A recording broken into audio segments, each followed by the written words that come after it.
Hello colleagues, welcome to the first video to show you how to access your CalSTRS information, as well as how to find different pieces about the retirement system. This is the main CalSTRS website, calstrs.com.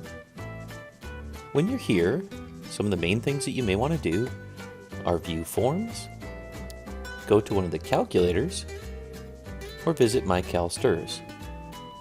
Later we'll look at some of the other options. For now, let's go to My CalSTRS. If this is the first time accessing, you'll need to set up your account and register. It's not my first time, so I'm going to go ahead and log in and show you what features are available.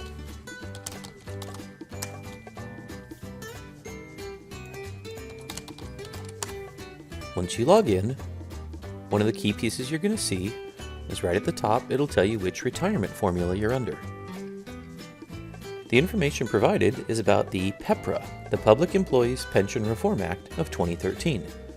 It created two benefit structures. The first is CalSTRS 2% at 60, and the next is CalSTRS 2% at 62. The 2% is part of the formula for calculating your pension for your defined benefit. There are a lot of features in My CalSTRS, and I encourage you to take a look at many of them. But this video is going to take a look at your retirement progress reports. Once you click on it, it will open up all of the account years, and every year you get a progress report. Now some of you may not have logged in frequently, so you will have not known about all of the other progress reports. I'd encourage you to take a look through each year. It's your job to make sure the information is reflected accurately.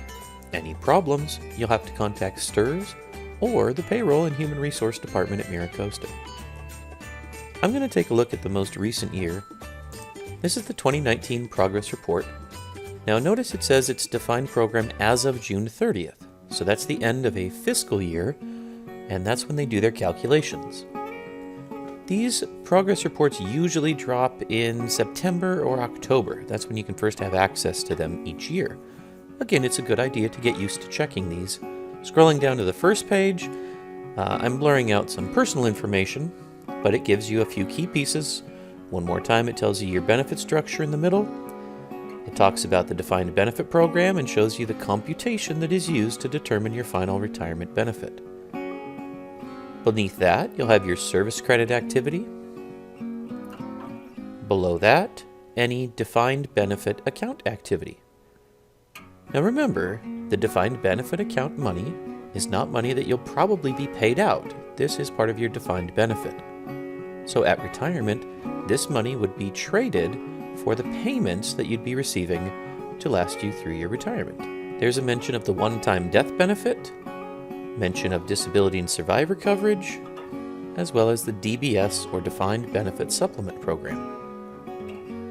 So the Defined Benefit Supplement Program is where all excess contributions are going.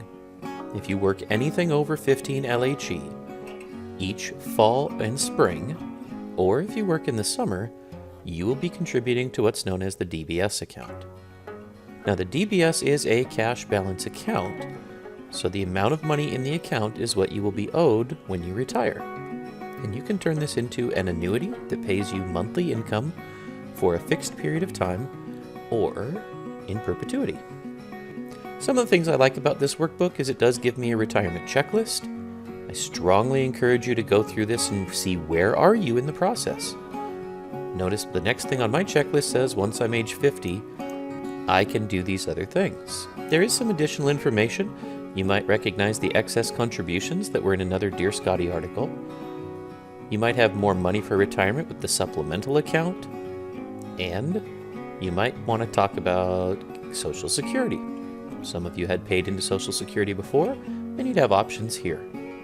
They also mention CalSTRS Pension 2 or 403B Compare. There are a lot of options here for additional retirement funds. There are a few additional pages here, but I'm not going to go through those, as most of those are just advertisements for different parts of the retirement system. This should give you a pretty good idea of how to access what you need to know about where you're at in terms of your years of service and in terms of how much money is set aside in a DBS account. I hope you enjoyed the short video, and I'll talk to you soon. All right, off you go.